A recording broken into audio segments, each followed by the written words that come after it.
That was the scene at the Tweed Courthouse in Lower Manhattan tonight, as the United Federation of Teachers joined state and local officials in protesting for the release of this Bronx high schooler named Dylan. Dylan is an asylum-seeking migrant from Venezuela. He goes to a school called Ellis Prep in the Bronx and works as a delivery driver to help support his family. And last week, he became the first New York City public school student to be arrested by ICE since Trump's second term began. All week, we've seen protest after protest for his release.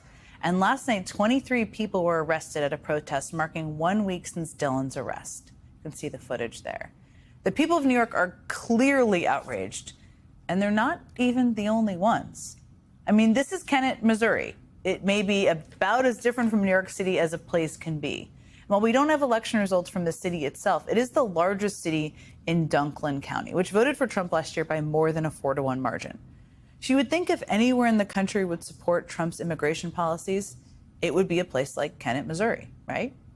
But when this woman, a longtime resident of Kennett, a woman who goes by Carol, a waitress at the local diner, a mother to 3 kids, an active member of the local church, when Carol got arrested by ICE earlier this week, the residents were shocked. One resident telling the New York Times, quote, "I voted for Donald Trump, and so did practically everyone here, but no one voted to deport moms. We were all under the impression we were just getting rid of the gangs, the people who came here in droves." This is Carol. The diner that Carol worked at, John's Waffle and Pancake House, is normally closed on Tuesdays. But last Tuesday, they stayed open. They called it Carol Day. The staff and their families wore shirts that read, "Bring Carol home." You can see them right there in the photos. All of the proceeds from every single meal that day went to a fundraiser for Carol. They filled every seat and raised nearly $8 grand that way. But get this. There were more people who wanted to help than the diner even had seats. So they put out a donation box for people who couldn't get a seat in the diner, and they raised nearly another 12 grand that way. On every table between the jelly packets and the ketchup was a petition to bring Carol home. Hundreds of locals have signed it. Look, the Trump administration is reportedly aiming to deport 1 million people this year.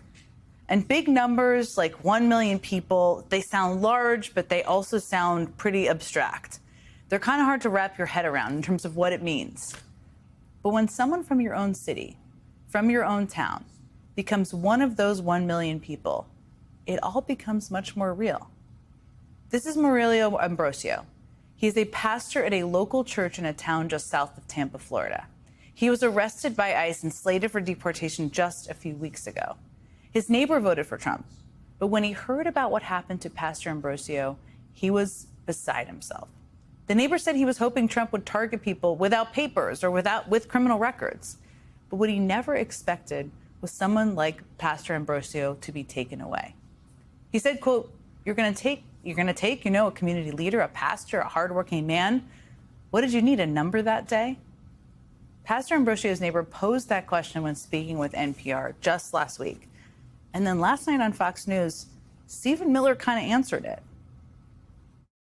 Under President Trump's leadership, we are looking to set a goal of a minimum of 3,000 arrests for ICE every day. And President Trump is going to keep pushing to get that number up higher each and every single day.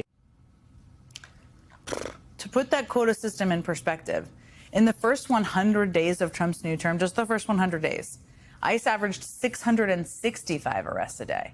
And that means this quota system is pushing ICE agents to arrest 4.5 times more people than their already unbelievable pace.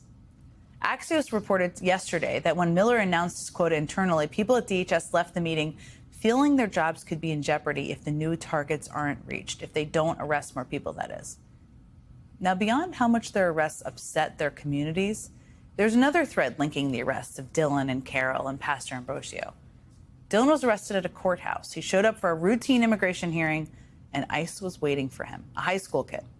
Pastor Ambrosio has done a check-in with immigration agents once a year for the past 10 years without any incident at all. This year when he showed up, he was arrested. And as for Carol, she got a sudden call late last month asking her to drive 3 hours to ICE offices in St. Louis. It kind of felt suspicious, but as she put it, quote, "I didn't want to run. I just wanted to do the right thing." She was arrested and put in jail while she awaits deportation. These stories are unfortunately the new normal. They're not the only ones at all. I mean, all across the country, immigrants are showing up to routine court hearings and check-ins, doing their best to follow the law and try to become citizens legally, only to be arrested, jailed, and slated for deportation. Trump claims his immigration agents are only going after the worst of the worst, hardened criminals. But to get the kind of deportation numbers Trump is aiming for, ICE appears to be arresting anyone they can. I mean, earlier this week, we got the story of a 4-year-old girl in California. You can see her there with a life-threatening medical condition.